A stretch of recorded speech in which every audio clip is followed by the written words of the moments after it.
Hello, everyone, and welcome to tonight's edition of Wine, Women, and Words. And joining me from Oz is Michelle. Yes, we had two tornado warnings, and I learned we're in North Carolina right now. And I learned a couple of days ago that a tornado watch means that there's a potential for a tornado, so just kind of Oh, keep an eye out. But a tornado warning means that a tornado has actually touched down somewhere. So, do you have your heels I ready have to my go? your ruby slippers. slippers. I have my slippers, my basket, the dog I left in Chicago, so I'll have to wing it. But But River won't fit in a basket. no, but he'll be fine. He'll meet me there. The tornadoes moved to Chicago, and then he'll find me. Okay, Yeah. okay. Sounds good. And then also joining us tonight is author Shelley Wood with her book, The Quintland Sisters. Yeah. Thank you so much for joining us. Thank you so much for inviting me to talk to you guys. It's such a pleasure to have you. Now, this book is based on a true story, correct? That's right. Yeah. I love talking to Americans because I always want to figure out whether they have heard of this story before. I'm Canadian and on the west coast of Canada, and I hadn't heard it before. So it's not like you're born knowing it. But yeah, they were five identical baby girls born in the 1930s in Northern Ontario and had quite a crazy life that I think not many people today necessarily remember. Mm-hmm. You know, I actually had heard about this before. Oh, really? I did, yeah. I was actually born and raised in upstate New York. Okay. So I was closer to Canada than I was to New York City. So I I'm heard, certainly closer to Northern Ontario. I'm on the west coast, so I'm actually yeah. way further away than you would have been. Yes. But yeah, I remember I've only heard about it in passing. I didn't really hear about it in detail, the detail that you get into with the story. Um, So now, can you get into a little bit more detail with what happened with these girls? Yeah. So they were born to a French couple. farmers. Yeah. So they were born, and as I say, in 1934 to a young French farming couple. So Ontario is largely an English province, but this was a French couple that already had five children. And is that my? I'm sorry. Is that my doing a funny sound? We're I'm not live. I hearing on should my do that. end. Okay, I'm just going to push through. I'm sorry. No worries. So, yeah, French couple that had five children already. The wife went into labor 2 months early, and lo and behold, gave birth to five identical baby girls. The first ever quintuplets to be born alive without fertility drugs. Obviously, in the 30s, there was no IVF and that type of thing. And in the first few days of their lives, their father made a decision that I think started spinning everything in a way out of control. And that was he received an offer from a Chicago promoter to exhibit the five girls at the Chicago World's Fair, an offer that he accepted. And Canada just responded in uproar. Letters were written to the government saying, you know, we can't let this happen. The girls are too frail. They're not zoo animals. And the government stepped in and removed the five girls from their parents. But things got weirder from there because in order to sort of make sure they could live, a purpose-built nursery was built right across the road from where the quintuplets were born. That nursery is the place they remained for the next 9 years of their lives. It became one of the biggest tourist attractions in North America and is probably the reason why you'd heard about it. Americans, celebrities from all over visited them in the course of the time that they were living in this kind of public fishbowl. Amelia Earhart visited, Shirley Temple visited, Clark Gable visited. I mean, it was just this phenomenon.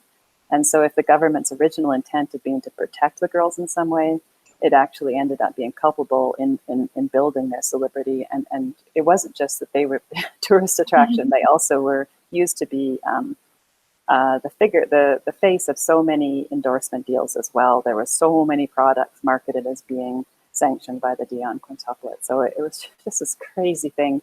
When I first heard about this, I couldn't believe I'd never heard it before, for one. But I just thought, how could this have gone on in Canada? 1930s, it's a long time ago, but it's not that long ago. Yeah, I mean, in Canada of all places, I mean, you guys are the nice guys. You're the ones where, compared to the US at least, especially right now, you guys are the nice guys. So yeah, it's not something that you would normally see Yeah. or hear. And Canada actually has a bit of a dark history of government stepping in to take children away from parents it deems unsuitable. It's with the Indigenous children, there's a dark history there. There's other religious groups who've had their kids taken away from them. So just to disabuse you of that notion, there has been other cases. But this is the one where it really was, in a way, done with the public seal of approval, because the public was so in love with these little girls. They graced the front pages of newspapers for years and years. They were in everybody's hearts somehow, and yet it took a long time for people to start to question why on earth they hadn't been returned to their family. And in some ways, it speaks to the reality TV notion that we have here going on, where you have the parents who have the Instagram accounts for their kids. Kidfluencers is the term I learned for that. Oh, kidfluencers, interesting. I didn't know there was a word for that. Yeah. Right? There's a word for everything, apparently. But yeah, and there's some actual abuse that happens with these kids, where there was one case where that I was reading where a YouTuber, they played pranks on their children. And one stepchild in particular, and then it got to the point where child services stepped in and took the kid away because it was deemed abuse. They just took it way too far. So seeing this in the past, this is why I love historical fiction, because we can look at the past and take lessons from it in the future. Yeah. No, I think it's a really the structure of my novel, I elected to include real life newspaper articles. And part of the reason for doing that was just to kind of point a finger at the press, in a way, did not do what we usually expect the media to do, which is to notice that this isn't right and kind of hold government or individuals or corporations accountable. But instead, the press is writing these articles about what the girls were wearing for Easter and what the playing hours were, because they played publicly in this sort of this public nursery they were led out into twice per day, and tourists would walk through a corridor with one-way glass in order to observe them playing. And then the newspapers would report on what they played that day, rather than asking tougher questions about why on earth these girls were being treated this way, just for the sake of tourists. In a lot of ways, the 1930s is the beginning of our celebrity fixation. I know a lot of people will point towards the 1960s with the reality fixation, but I think the 1930s, because we have movie stars really taking an effect. And then you have the case like this, where, mass media is really starting to be a thing. So those newspaper articles that you include, those are actual newspaper articles? Yeah, real life articles. And in part that was to enable, because my protagonist, my narrator, is fiction. And I really, even though I researched this extensively, the idea was to have a fictional narrator be the inside eyes in terms of telling us what it was like to grow up in this nursery. And then the newspaper articles kind of serve as these factual signposts, I call them, in order for me to weave my fictional tale around. But yeah, I think you're right. The 1930s, I think, was a time when people's lives were so bleak. The Depression was just building in strength at the time these girls were born. And I think people were desperately looking for something that would kind of lift them out of their cares. And this fairy tale world was just so beautiful and so perfect. And the girls were so adorable, and they lived such a happy life on paper. But I think we know now, looking back, that probably wasn't the ideal way for them to be raised. Yeah, and it was a very sad life, and looking at what happened to them, without giving any spoilers, it's not necessarily really a truly happy ending. Now, go ahead, Michele. And you had mentioned the narrator of your story is fictitious. Was that always how you wanted to approach the story when you decided that you wanted to tell their story, or did you have other ideas that you were playing around with first? Yeah, I stumbled across a photograph of these girls. That's how I first got the idea to write a novel about them. I was literally looking for inspiration for something to write a book about. Saw this photo and thought, oh my goodness, how could I have never known about this? And then started brainstorming what is the way into the story, because the quintuplets themselves have written several biographies. They've co-authored them with other writers. And I think, those should stand as the true record of what it was like for them. But what they can't do for us is give us the eyes inside this crazy fishbowl world during those very, very early years that they are, they were too young for them to remember that. Because 2 of them are still alive today, I should say that.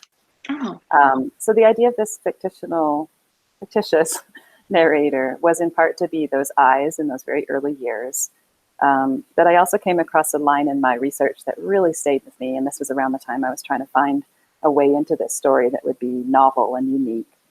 And a line in the newspaper article, which was written in the 70s or 80s, said, of all of the adults with a vested interest in their lives, was there not one person who loved them just for who they were?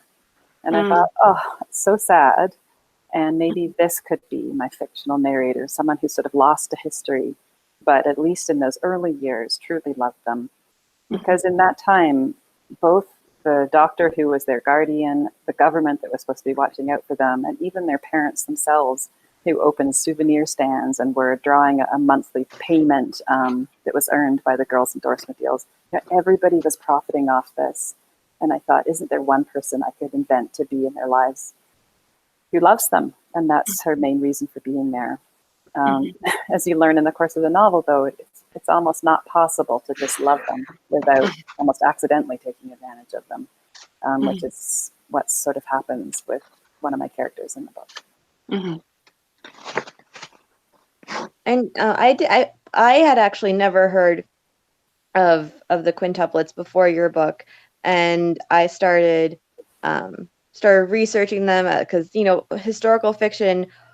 One of the great things about it is it can be inspirational. You can find yourself down a rabbit hole of research, and all of a sudden, 2 hours goes by, and what was I supposed to do today? Well, I learned a whole bunch of things that I wasn't expecting to start researching today. Yeah, that's exactly what I'm hoping people will do, is that this book, which just covers the first 5 years, will send people to the Google machine and make them really dig down into this story and see, because the lives of the girls do not improve after my novel ends, which is one of the most tragic parts of the story. Sorry, I didn't ask a question.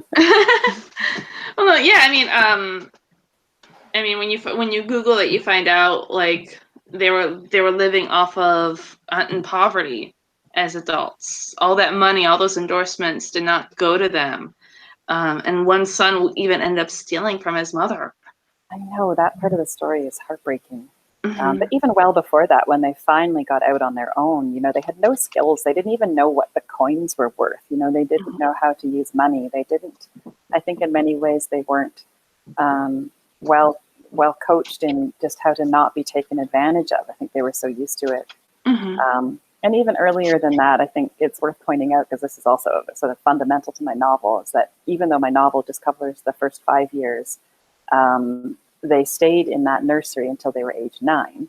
And it was only at age 9 that they moved home with their family. And in biographies that they wrote much later in their life, they said that their mother actually physically abused them once they moved home, at one point knocking one of them unconscious. She struck her so hard. And they alleged that their father sexually abused them. So you have this situation where in the period that my book covers, you can't help but feel for the parents because they've had the children taken from them. And yet the quintuplets themselves later said that the time they spent in the nursery was the happiest of their lives, which leaves us, the onlookers, just thinking, what could have been done differently? What should have been done differently to protect these girls to adulthood and help them live normal lives? Because they certainly weren't ever given the chance to live normal lives. And that must have been, for them to go from being, adored by thousands of people coming in every day, and, they grow up in that environment of, they know that they're adored by thousands of people.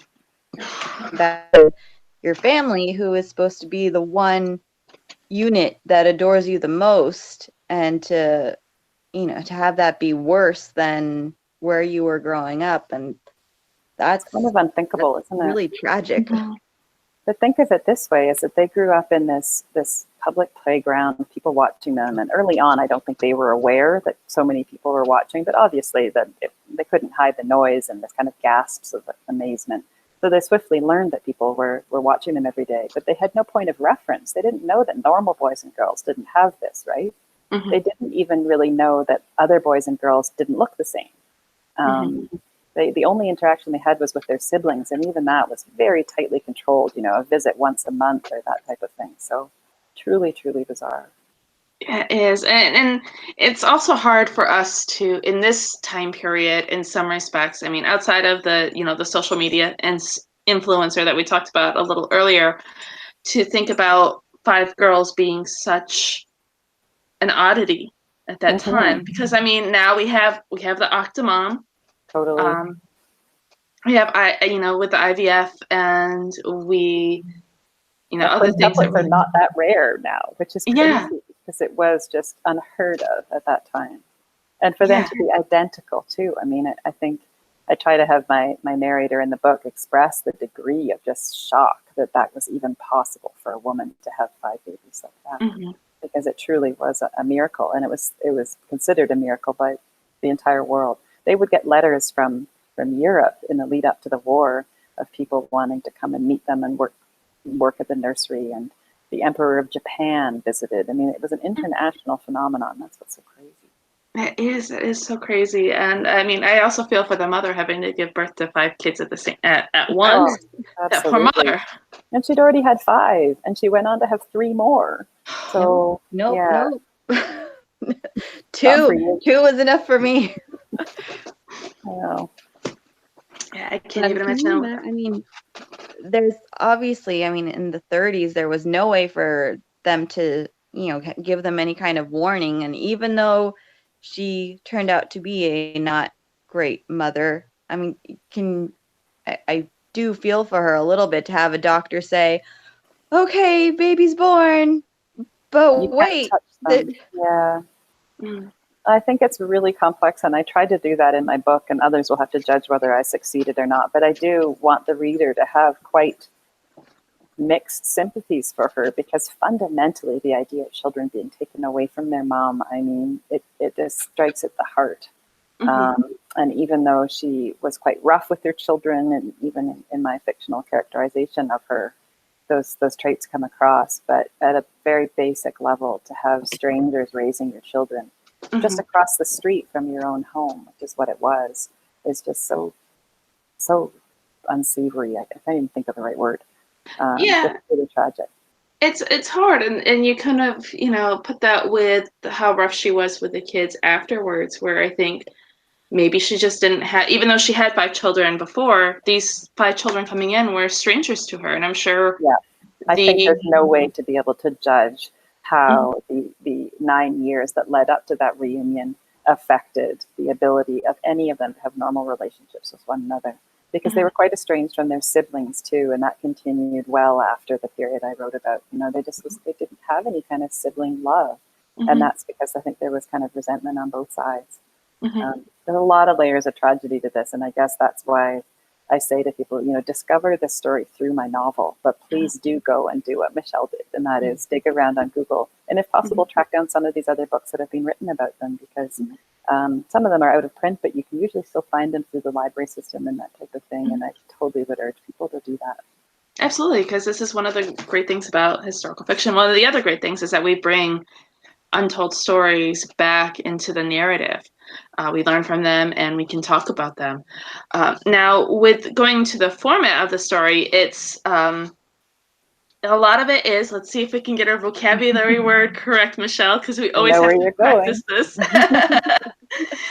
You did it primarily in the epistolatory. Did I do that right? I can never say that word right. I've heard it said that way, but I've been saying epistolary. So I think that's the correct way. I think you've got it right. I've had a couple more years of practice than you know at that. Because once I realized, I didn't set out to write an epistolary novel, and I don't even know if I knew the word, even though I knew I wanted to do diary entries and newspaper articles and letters. But yeah, the entire book is positioned as a sort of trove of documents that are being donated to the Archives of Canada at the end of the narrator's life. So it's completely made up of as I say, her diary, letters that have been sent to her, and then the newspaper articles, which, as we've discussed, are real ones. And I know some people find that format challenging. I love it, because it makes me feel like you're kind of snooping on people's private papers. I'm glad you like it. But I think it also makes the reader have to really think about point of view, and we talk about unreliable narrators. In this book, I think what starts to become clear is that what Emma is writing in her private journal must not be the same thing that she's writing in letters that she's sending away. And you can kind of get a hint of that by the letters that come back and refer to things that somehow don't jive with what she's been saying in her journals. And the idea there was to really have the reader start to think, okay, whose perspective is completely accurate here? Because the newspapers are doing this fluff job of reporting on things that don't seem particularly meaningful. And then you have Emma's observations that are sort of shifting over time. And I think what's true about this story is that there are very strong opinions about what was right and what was wrong, not in my novel, but in the real story. And through the epistolary form, I'm hoping to get people to think, whose voice can we trust in this? Yeah, absolutely. And as a writer, what were some of the challenges of creating a steady plot and a connective narrative through these letters? Yeah, so I didn't struggle too much with the epistolary format in terms of creating the plot, although maybe that's just revisionism, because for sure I did a lot of drafts of this novel over time. But in terms of weaving a fictional story through the true life 5 years, because someone asked me the other day at a reading I was giving, she said, how much of this is true? And I said, anything in the book that pertains to the girls is absolutely accurate. My story involving my fictional characters completely is woven through the true story of the girls. But I really did want to have a narrator who could, give us that inside viewpoint, but also have her own narrative arc. And I wanted to explore what it's like for a young woman, she's 17 at the time she gets involved almost accidentally, what it's like for her to kind of come of age on the margins of celebrity, which is what this is, and how she sort of struggles to figure out what she wants to do with her life when she's really kind of living the lives of the quintuplets rather than her own.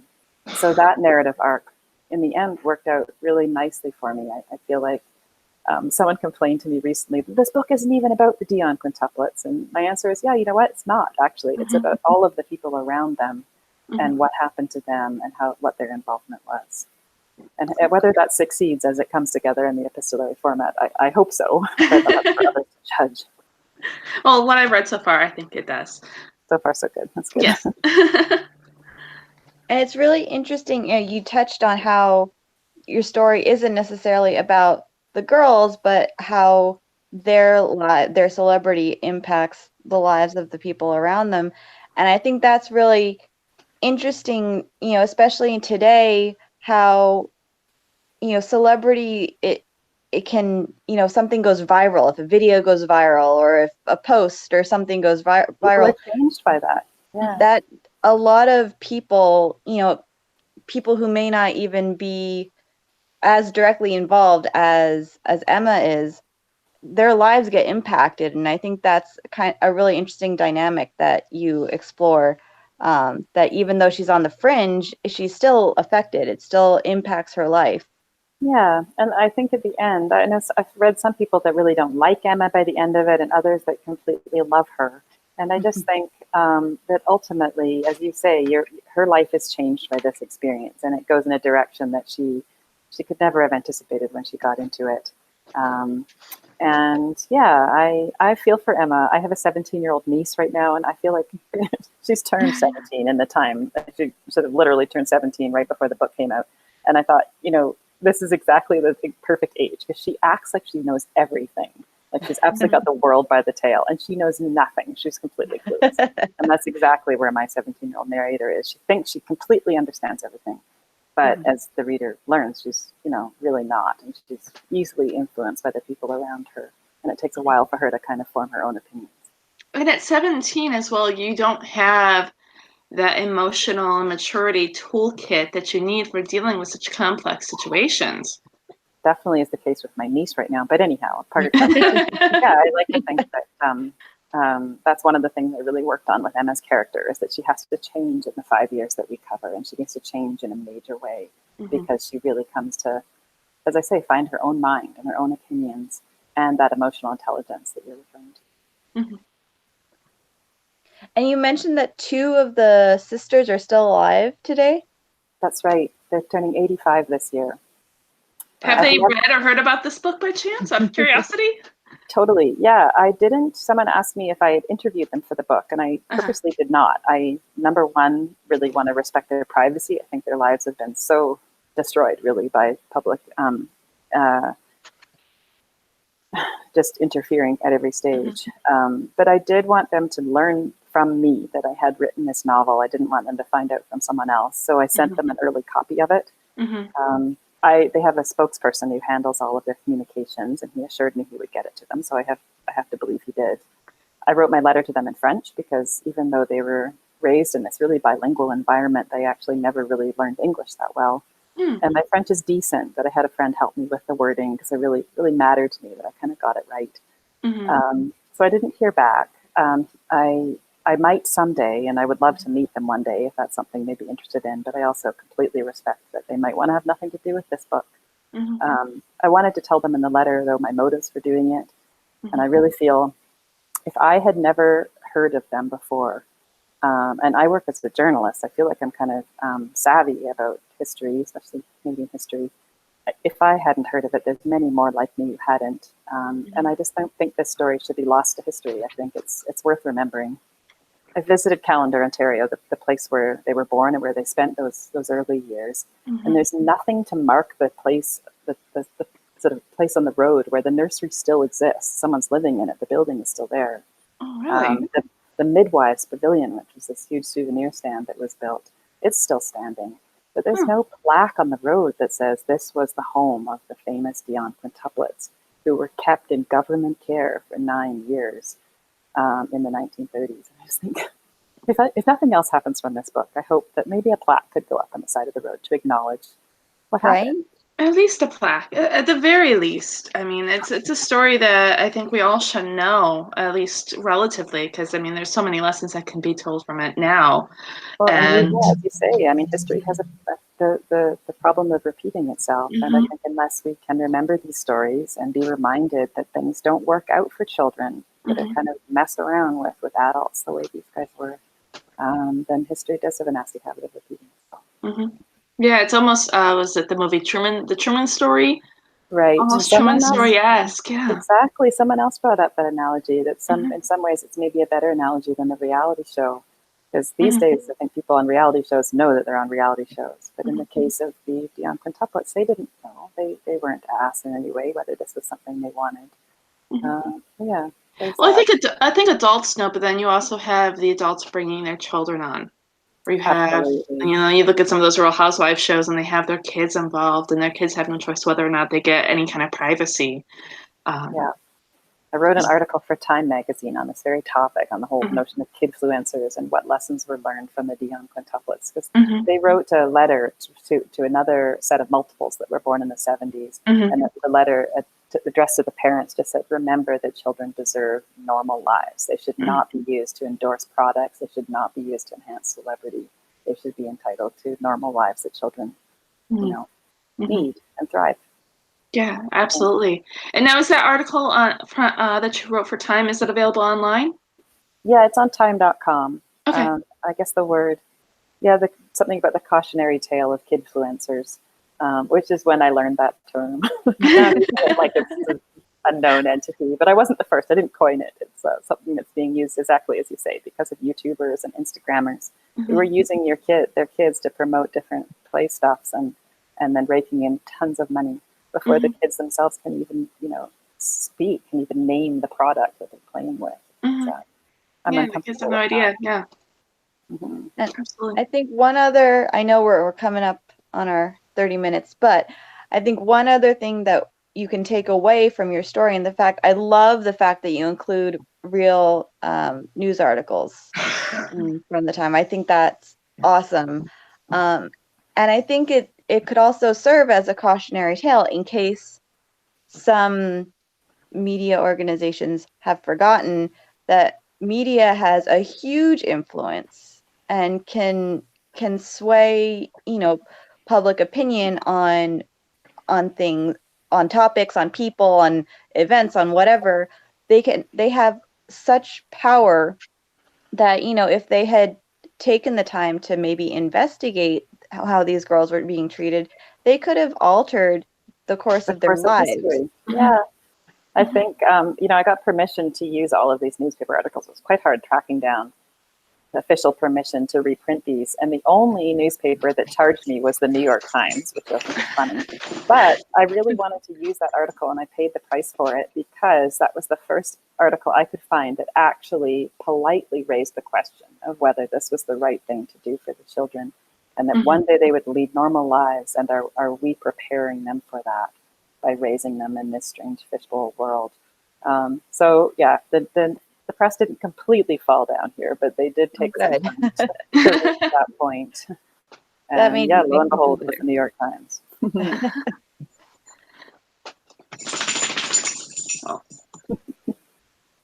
Sorry, I'm fighting a cold, so I had to pause and cough so that you guys didn't hear me cough in your ears. Okay. I thought I heard a dog jingling the collar. That's what it sounded like. Maybe it was mine. I don't know. That too. I've got mine on my lap, and so she had hopped down just before then too. So I try to take her collar off, or I try to remember to take her collar off because you can hear it through the microphone. I have a podcast, and my producer has sometimes contacted me and says, "I can hear your dog." And you have a podcast. What's your podcast? Oh, it's extremely boring. I work as a medical journalist writing about cardiology, so my podcast is about heart disease, and it isn't nearly as interesting as everything we've just been talking about here. So it's called Heart Sounds. I always tell people if you have trouble sleeping, you could listen to it, and you'll be out in 5 minutes. There you go. Or if you're really interested in cardiology, Heart Sounds podcast. Exactly. Go check it out. But Thank you so much for joining us. We really appreciate you being on the show.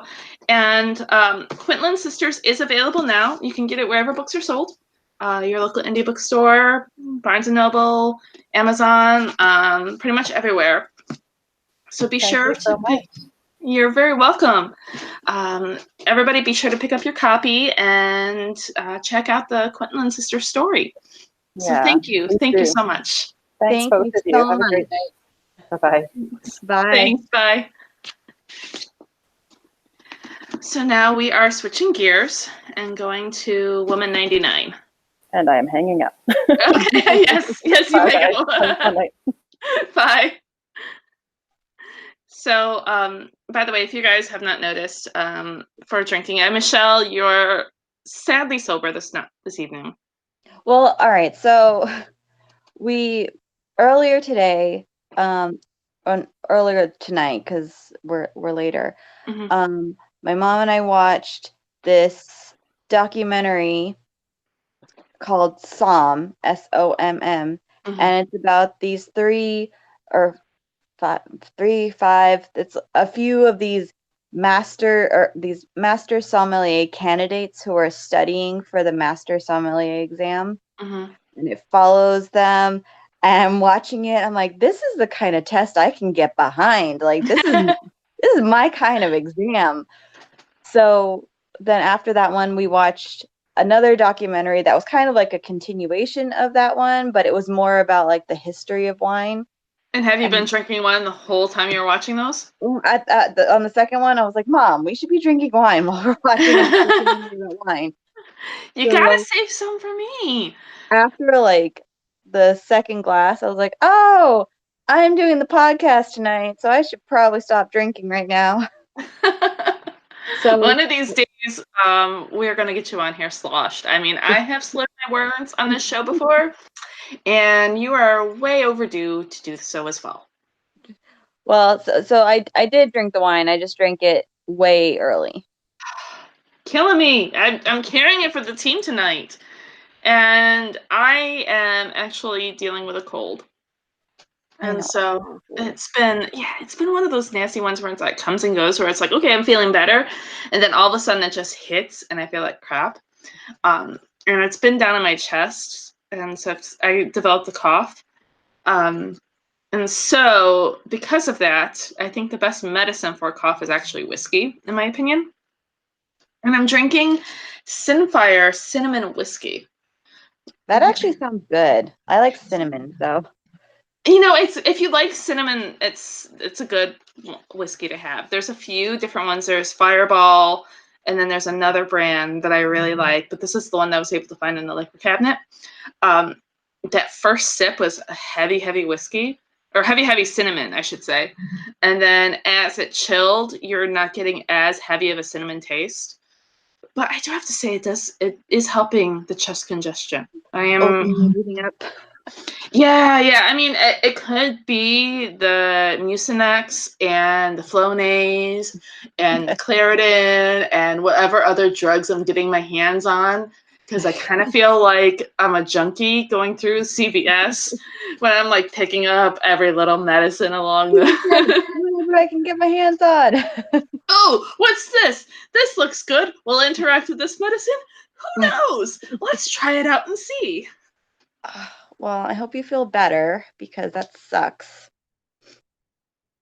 Mute. Yes, as I hiccup along. Yeah, but it gives me an opportunity to get some reading done this weekend. There you go. And I mean, the whiskey that I'm drinking, I actually feel like it matches with the book. Because I feel like Nora, at the very least, would be drinking this, as would, what's the new character that I came across that just entered? Martha.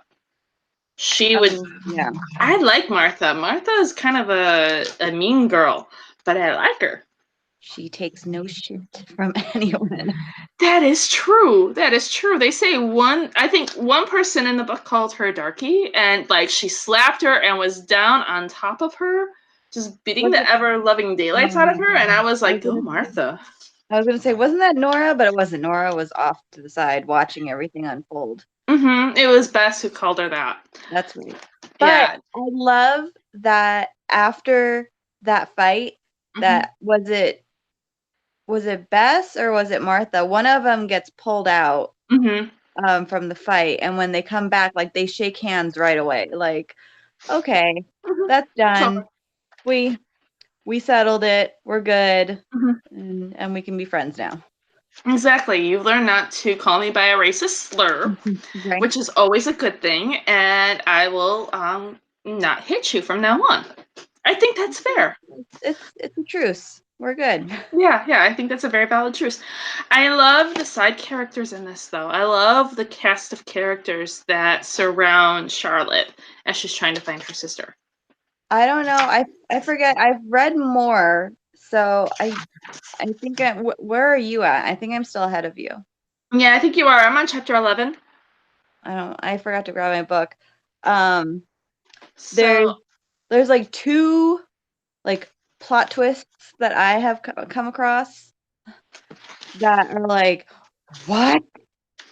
Well, I've read ahead a little bit because you see, here's my problem with this book. It's a very valid problem.